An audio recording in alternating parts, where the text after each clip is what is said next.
Later in the show, it may seem daunting, but we show you the first steps to take in training for a triathlon. And later, how to clean up your office and make it better for the environment. But first, we catch up with an emerging talent on the local music scene.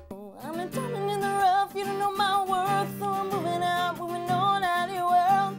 Diamond in the rough, you don't know my worth, so I'm moving out, moving on.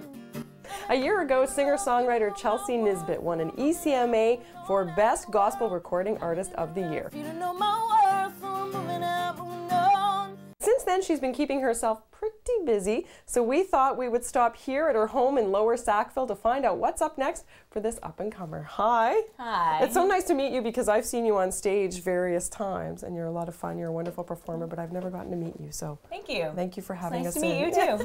Now, I'm wondering how your whole interest and love of music started. I think I was 6 years old, or five or six. Wow. I started in my first choir at a church in Moncton, wow. And so it was a lot of fun. They put on plays and we sang songs together. So that was my first exposure. But I've always, put on my Amy Grant tapes and put on a little concert for my stuffed animals before that. So how did you know you wanted to perform in front of people and be an entertainer? Well, I just always wanted to. It started when I was younger. I was probably about 3 or 4 or something. My mom said that when I was younger, we were at a church and the preacher was preaching, and I decided that I wanted to get up and sing. I'm young enough that I don't even remember this, but I decided I wanted to get up and sing for everybody. So I got out of the pew and started up for the front in the middle of the sermon, and he was like, who is this child? So that's so cute. So it's longer than I can even remember, I guess. You said, just to impress, your love will be less. You said, I ain't good enough to be in your press. You said, I ain't worthy of all your attention, your affection, for minutes of your day. As a musician, you're always learning. I mean, your primary instrument is the guitar, right? Yep. But you've got a keyboard too. So yeah, I've been kind of trying to teach myself keyboards, and I'm just learning how to play a drum. Yeah. That's very cool. So what is this? This is a djembe, right, okay. And it's a West African drum. I did not get this in West Africa, though. I got it in Halifax, but they originate from West Africa. So this is something that you're teaching yourself, then? You're just learning. Yeah, I'm also trying to teach myself about it too, not just just how to play it. This is all synthetic material, but normally a traditional drum is made out of a single piece of wood here. Wow. That they took from a tree and carved it out, hollowed it out, and then the top is made out of traditionally goat skin. Right. I really like taking on things that I have no idea what I'm doing because I find it really stretches me, and so you get to witness a musician who doesn't know what she's doing.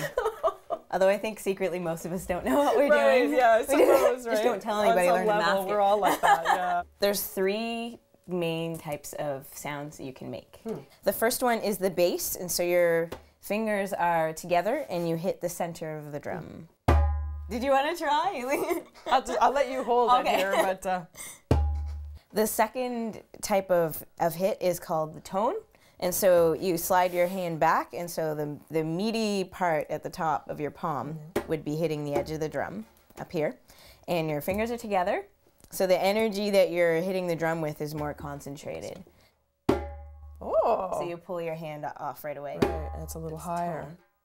Oh, there we go. That was better. And the third kind. And then the third one is very similar to the tone, except it's called a slap, and it's the highest sounding type of hit that you can do. And the difference between it is that your fingers are spread out. Oh, that was a good hit. So that's the slap. Oh boy, okay. Oh, the slap. Oh. So.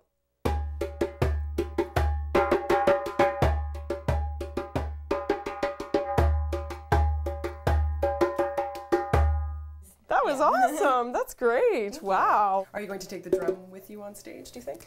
Yeah, well, that's a part of the reason that I try to pick up new musical skills is because I think it really adds a lot of impact when a musician is able to put down their instrument and take up another instrument. It just adds a different element to the stage. And I really like the sound of African drums and the sound of the djembe, so absolutely I think it would be great to bring this on stage. What's next for you? Well, I'm working on my next album right now, just getting songs together, talking to producers, and editing the songs that I already have. I'm just hoping to come up with a product that I'm happy with. And I mean, if awards come, that's great, but at least I'll know that I did my best. So very nice. Well, we look forward to that. thank you. In the rough, you don't know my worth.